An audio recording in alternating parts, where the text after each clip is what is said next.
6 class lecture number 3 کا آغاز کرتے ہیں۔ آج کے لیکچر میں ہمارا نیا سبق سٹارٹ ہو رہا ہے، اذان۔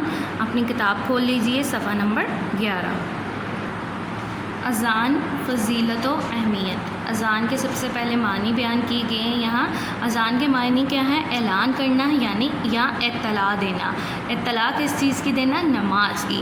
مسلمانوں کو باجماعت نماز کی ادائیگی کے لیے جو اعلان کیا جاتا ہے، جو اطلاع دی جاتی ہے، جو الفاظ بلند آواز میں پکارے جاتے ہیں، انہیں اذان کہتے ہیں۔ اذان جو ہے مسلمانوں کا امتیازی نشان ہے۔ یہ آواز ہر روز بالکل دن میں 5 دفعہ دی جاتی ہے اور مسلمانوں کو بلایا جاتا ہے۔ پوری دنیا میں یہ اذان پوری دنیا میں بلند آواز میں ہوتی ہے۔ اذان میں اللہ تعالیٰ کی بڑائی کا بیان کیا جاتا ہے اور اس کے ساتھ ساتھ اس کی بندگی کی شہادت دی جاتی ہے کہ اللہ ایک ہے، اور اس کے رسول صلی اللہ علیہ وآلہ وسلم کی رسالت کا اقرار کیا جاتا ہے۔ نیز نماز پڑھنے اور بھلائی پانے کی نماز پڑھنے اور بھلائی پانے کی دعوت بھی شامل ہے۔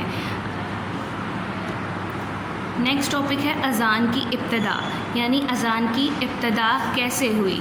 واقعہ معراج کا سب نے سنا ہوگا اسٹوڈنٹس۔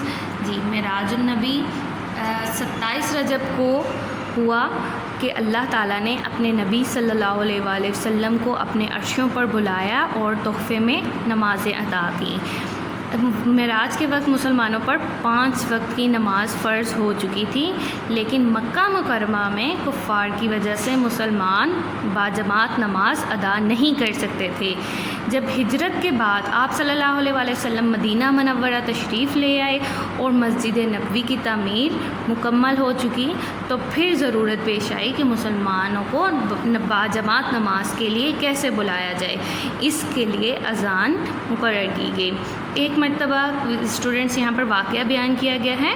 ایک مرتبہ حضرت عبداللہ بن زید انصاری رضی اللہ عنہ حضور صلی اللہ علیہ وآلہ وسلم کی خدمت میں حاضر ہوئے اور عرض کی، یا رسول اللہ صلی اللہ علیہ وآلہ وسلم، میں نے خواب میں دیکھا کہ ایک شخص قبلہ رو ہو کر اللہ اکبر پکار رہا ہے۔ تو آپ صلی اللہ علیہ وآلہ وسلم نے فرمایا کہ یہ خواب سچا ہے۔ کچھ دیر بعد حضرت عمر رضی اللہ عنہ نے بھی یہی خواب آ کر سنایا، تو آپ صلی اللہ علیہ وآلہ وسلم نے تصدیق فرما دی کہ مجھے وحی کے ذریعے اذان کی تعلیم دی جا چکی ہے۔ چنانچہ آپ صلی اللہ علیہ وآلہ وسلم نے حضرت بلال رضی اللہ عنہ کو اذان کے الفاظ تعلیم فرمائے اور ان کو اذان دینے پر مامور فرمایا۔ یہ اسٹوڈنٹ، جیسے کہ میں نے آپ کو بتایا، نماز ہم پر کب فرض ہوئی؟ بالکل 27 رجب کو، جب واقعہ معراج ہوا، یعنی اللہ تعالیٰ نے اپنے پیغمبر صلی اللہ علیہ وآلہ وسلم کو عرش پر بلایا اور ان سے ملاقات کی، اور پھر تحفے میں نماز جو ہے وہ دی گئی۔ اسٹوڈنٹس، میں آپ کو ایک بتا دوں کہ پہلے جو مسلمانوں پر نماز فرض ہوئی تھی وہ تھی، ان کی تعداد تھی 50۔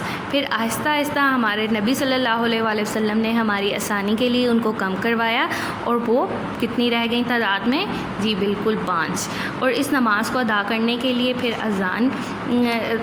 اذان دی گئی، اور سب سے پہلے جو اسلام کے مؤذن ہیں وہ ہیں حضرت بلال رضی اللہ عنہ۔ آپ صلی اللہ علیہ وآلہ وسلم نے اذان کی فضیلت کچھ یوں بیان فرمائی ہے۔ کچھ احادیث نیچے دی گئی ہیں، ترجمہ کچھ یوں ہے: قیامت کے روز اذان دینے والوں کی گردنیں تمام لوگوں سے زیادہ بلند ہوں گی، گویا اللہ تعالیٰ روز قیامت ان لوگوں کو اذان کے باعث بلند مقام عطا فرمائیں گے۔ اس کے ساتھ ایک اور حدیث ہے، آپ صلی اللہ علیہ وآلہ وسلم نے فرمایا، اذان کی وجہ سے مؤذن کی مغفرت کر دی جاتی ہے۔ یہ اسٹوڈنٹس، اس حدیث سے آپ کو واضح ہو گیا ہوگا کہ اذان کی کتنی فضیلت ہے، کہ ایک انسان جو مؤذن ہے بے شک گناہ گار ہو، لیکن اذان دینے کی وجہ سے اس کی تمام گناہوں کی معافی مل جائے گی۔ اور ایک اور حدیث میں ہے کہ آپ صلی اللہ علیہ وآلہ وسلم نے فرمایا کہ اگر یہ معلوم ہو جائے کہ اذان دینے اور پہلی صف میں نماز پڑھنے کا کتنا ثواب ہے، تو ہر شخص آگے بڑھنے کی کوشش کرے گا، حتیٰ کہ فیصلہ کرنے کے لیے قرعہ ڈالنا پڑے۔ یہ فیصلہ کرنے کے لیے کہ کون اگلی صف میں کھڑا ہوگا اور کون اذان دے گا، اس کے لیے آپ کو قرآن اندازی کرنی پڑے گی۔ یہ تھی احادیث۔ آگے ریڈنگ کرتے ہیں۔ مسلمان جب اذان کی آواز سنتا ہے تو فوراً اپنے آرام اور کام کاج چھوڑ کر مسجد جانے کو تیار ہو جاتا ہے۔ جب بار بار اس کے کانوں میں اپنے رب کا یہ پیغام پہنچتا ہے تو اس کا ایمان مضبوط تر ہو جاتا ہے اور اس کے دل میں اپنے رب کی عظمت بس جاتی ہے اور اسے یقین ہو جاتا ہے کہ اس کی فلاح نماز کی ادائیگی ہی میں ہے۔ اسٹوڈنٹس نیکسٹ صفحے پر اذان کے فضائل بیان کیے گئے ہیں۔ اذان کے 10 فضائل ہیں۔ نمبر 1، اذان کی آواز انسان کے دل میں اللہ تعالیٰ کی بڑائی یعنی اللہ تعالیٰ کی عظمت کا خیال پیدا کرتی ہے اور اذان سنتے ہی انسان دنیاوی کاموں کو چھوڑ دیتا ہے اور دین کی طرف راغب ہو جاتا ہے۔ جہاں تک اذان کی آواز پہنچتی ہے وہاں سے شیطان بھاگ جاتا ہے۔ اسٹوڈنٹس آپ نے یہ سنا ہوگا کہ اکثر گھروں میں اذان دی جاتی ہے، جہاں پر بھی جن گھروں میں کوئی مشکلات آ جائیں یا کوئی مسائل آ جائیں تو وہاں پر اذان دی جاتی ہے۔ جیسے کہ آج کل کے حالات میں، کورونا کے حالات میں ہر روز رات کو 10 بجے اذان دی جاتی ہے اور اسی لیے یہ دی جاتی ہے تاکہ جتنے بھی امراض ہیں ان کا خاتمہ ہو سکے۔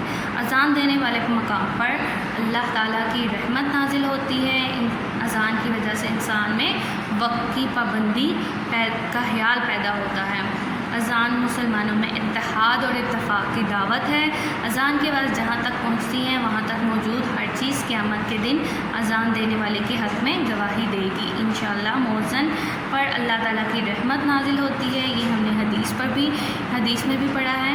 اللہ تعالیٰ قیامت کے روز مؤذن کی عزت افزائی فرمائیں گے۔ بے شک بالکل حضور صلی اللہ علیہ وآلہ وسلم اذان کی آواز سن کر اس کا جواب دینے والے کی شفاعت فرمائیں گے۔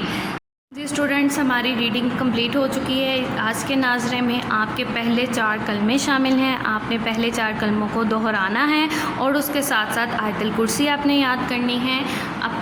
امید کرتی ہوں آپ نے پچھلا تمام ناظرہ یاد کیا ہوگا اچھے طریقے سے اور اپنے ٹیوٹر کو یا اپنے پیرنٹس کو سنایا بھی ہوگا۔ آج بھی آپ کلمے یاد کر کے اور آیت الکرسی یاد کر کے اپنے پیرنٹس کو ضرور سنائیں گے۔ Take care of yourself till the next lecture. اللہ حافظ۔